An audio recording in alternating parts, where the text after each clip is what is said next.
Hello दोस्तों, आज हम बात करेंगे रिवैम्प सीरीज के एपिसोड 1 के बारे में। यह एक थाई सीरीज है जो वैम्पायर और इंसानों की कहानी पर आधारित है। इसमें रोमांस है, मिस्ट्री है और कई इमोशनल मोमेंट्स भी हैं। तो चलिए शुरू करते हैं इसका डिटेल्ड ब्रेकडाउन। एपिसोड की शुरुआत होती है पुन से। पुन एक नॉर्मल लड़का है जो एक साधारण सी जिंदगी जीता है, लेकिन अचानक उसकी जिंदगी बदल जाती है। सबसे पहले हमें दिखाया जाता है कि पुन एक रोमांटिक सपना देख रहा होता है। उस सपने में एक लड़का आता है जिसका नाम है रामिल, लेकिन पुन उसे जानता ही नहीं। उसने उसे कभी देखा भी नहीं, बस एक अजीब सी फीलिंग होती है।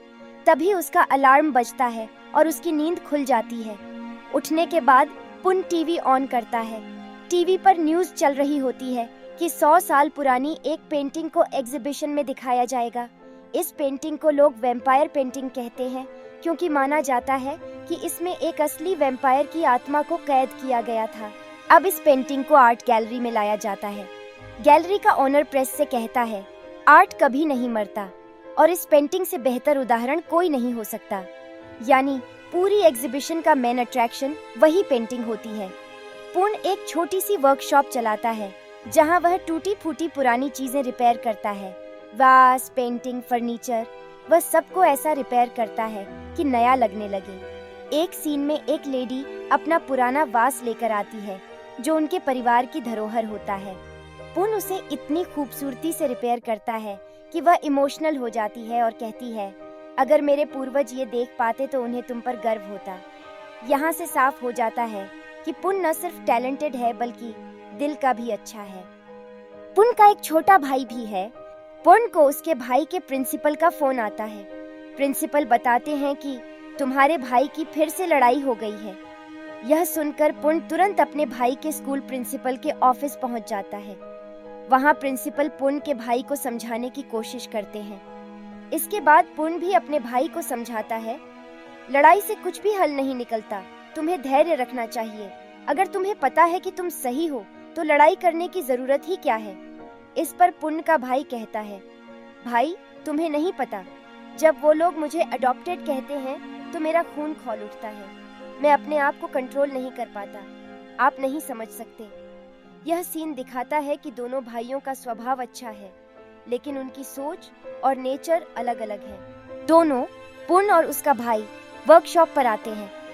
पुन मेज पर एक लिफाफा रखता है जिस पर लिखा होता है, तुम्हें पार्ट टाइम नौकरी करने की कोई जरूरत नहीं है। इसमें कुछ पैसे रखे हैं, इन्हें ले लो और घर जाओ, अच्छे से रहो। भाई लिफाफा उठाता है और घर चला जाता है। तभी वहां गैलरी का मालिक आ जाता है। गैलरी का मालिक पुन से कहता है, गैलरी वाली पेंटिंग एक हादसे में खराब हो गई है। इंश्योरेंस वालों का कहना है कि पेंटिंग 90% तक खराब हो चुकी है, लेकिन अगर कोई अच्छा रिपेयर करने वाला मिल जाए तो पेंटिंग को बचाया जा सकता है। इसी वजह से मैं तुम्हारे पास आया हूँ। इस पर पुन जवाब देता है, मेरे पास पहले से ही बहुत सारे काम हैं।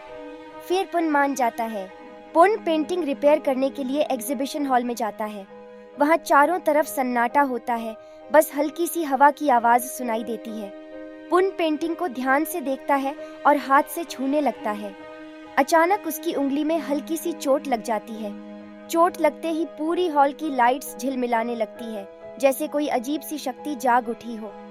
पल भर में पुन एक अजनबी और डरावनी जगह पर पहुंच जाता है। वहां चारों ओर अंधेरा फैला हुआ है और बीच में एक लड़का जंजीरों से बंधा कैद दिखाई देता है। पुन धीरे धीरे कांपते कदमों से उसके पास जाता है। बिना सोचे समझे उसके मुंह से नाम निकल जाता है, रामिल। वह लड़का अचानक सिर उठाता है। उसकी आंखों में अजीब सी चमक होती है। वह गहरी आवाज में पूछता है, तुम्हें मेरा नाम कैसे पता? पुन घबराकर पूछता है, तुम कौन हो? ये कौन सी जगह है और तुम यहाँ क्यों कैद हो? लड़का चुप रहता है, लेकिन उसकी गर्दन में एक पुराना लॉकेट चमकता है। पुन अनजाने में उस लॉकेट को छू लेता है। जैसे ही उसकी उंगली से खून टपक कर लॉकेट पर लगता है, अचानक जंजीरें खड़खड़ाने लगती हैं। लड़के की आंखों में लाल चमक आ जाती है और वह गहरी आवाज में कहता है, मैं एक वैम्पायर हूँ। इतना सुनते ही एक अजीब सी शक्ति पूरे कमरे में फैल जाती है और दोनों बेहोश हो जाते हैं। जब पुन को होश आता है तो वह फिर से एग्जीबिशन हॉल में होता है और वहीं पास में वही पेंटिंग वाला लड़का भी बेहोश पड़ा होता है। पुन घबराकर पीछे हटता है, उसके हाथ कांप रहे होते हैं। वह रमेल को उठाने की कोशिश करता है, लेकिन उसके दिमाग में सिर्फ यही घूम रहा होता है, ये कैसे हो सकता है? वैम्पायर तो सिर्फ मूवीज और सीरियल्स में होते हैं और अब मेरे सामने असली वैम्पायर खड़ा है। रमेल बहुत ज्यादा कमजोर महसूस कर रहा था, उसकी सांसें भारी हो चुकी थीं और उसकी आंखों में भूख साफ नजर आ रही थी। पुन उसे सहारा देकर और पेंटिंग के साथ अपने वर्कशॉप में ले आता है। वहां पहुंचकर वह जल्दी जल्दी नूडल्स बना देता है और उसके सामने रख देता है। रमेल बिना सोचे समझे गरम गरम नूडल्स मुंह में डाल लेता है। पुन हड़बड़ाकर कहता है, अरे ऐसे मत खाओ, थोड़ा फूंक मारकर खाओ वरना जल जाओगे। रमेल कुछ पल के लिए उसे देखता है, फिर धीमे स्वर में पूछता है, तुम कौन हो? पुन गंभीर होकर जवाब देता है, ये सवाल तो मुझे तुमसे पूछना चाहिए, तुम कौन हो और उस पेंटिंग से बाहर कैसे आए? रामेल गहरी सांस लेकर कहता है, मैंने तुम्हें कितनी बार बताया है, मैं एक वैम्पायर हूँ। पुन थोड़ी देर तक उसे गौर से देखता है और फिर धीरे से कहता है, लेकिन तुम वैसे वैम्पायर्स जैसे नहीं लगते। रमेल की आंखों में हल्की चमक आती है। वह रहस्यमयी अंदाज में पूछता है, तो क्या तुम पहले भी किसी वैम्पायर से मिल चुके हो? तब पन टीवी ऑन करता है। टीवी पर वैम्पायर की सीरीज चल रही होती है। पन कहता है, वैम्पायर्स ऐसे होते हैं। रमील टीवी में वैम्पायर्स को देखता है और कहता है, इनके जैसा तो मैं भी कर सकता हूँ।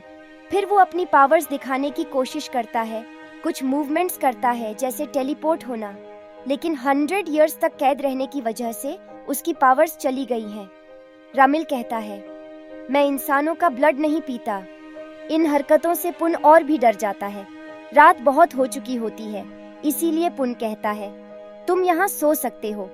दूसरे दिन गैलरी का ओनर मिथास आता है और ब्रेकफास्ट बनाने लगता है। वो रामिल से बात कर रहा होता है। तभी पुन भी उठ जाता है और पूछता है, आप दोनों एक दूसरे को जानते हो? तो मिथास कहता है, हाँ, ये मेरे मास्टर हैं। हम लोग वैम्पायर्स हैं। हमारी एज बहुत लंबी होती है। हम इमॉर्टल होते हैं। हम लोग इंसानों के बीच छुप कर रहते हैं और रामिल हमारे क्लैन का लास्ट हेयर है। लेकिन 100 साल कैद में रहने से रामिल बहुत वीक हो गया है। इसके बाद वो पुन को दूसरी जगह पर ले जाते हैं। तब मिथास बताता है कि रामिल की पावर्स वापस लाने के लिए एक रिचुअल करना पड़ेगा। उसके लिए हमें एक इंसान का ब्लड चाहिए, लेकिन ये ब्लड हर इंसान का नहीं चलेगा। ये सिर्फ उसी इंसान का चलेगा जो रामिल से कनेक्टेड हो, और वो इंसान कोई और नहीं बल्कि पुन ही है। पुन घबरा जाता है और कहता है, मैं एक नॉर्मल इंसान हूँ। तब वो लोग पुन को बताते हैं, तुम ही हो जो हमारी मदद कर सकते हो, क्योंकि हमें हंटर नाम का ग्रुप मारने आ रहा है। रामिल पुन से कहता है, तुम समझते हो कि तुम बस एक रेस्टोरर हो, पर तुम्हारे अंदर भी एक हिडन पावर है जो खुद तुम्हें भी नहीं पता। हम दोनों कनेक्टेड हैं, तुम चाहो या न चाहो, पर तुम मेरी कहानी का हिस्सा बन चुके हो। पुन अपना ब्लड देने के लिए तैयार हो जाता है। मिथास पुन का थोड़ा सा ब्लड निकाल लेता है और कहता है, तुम इस रूम से बाहर मत निकलना, ये तुम्हारी सेफ्टी के लिए है। रामिल ने तुम्हें चुना है, इसका मतलब तुम स्पेशल हो। पुन को कुछ समझ नहीं आता। मिथास कहता है, टाइम आने पर तुम सब समझ जाओगे, और वहां से चला जाता है। रिचुअल शुरू हो जाती है। पुन को कहीं से चीखने की आवाज आती है।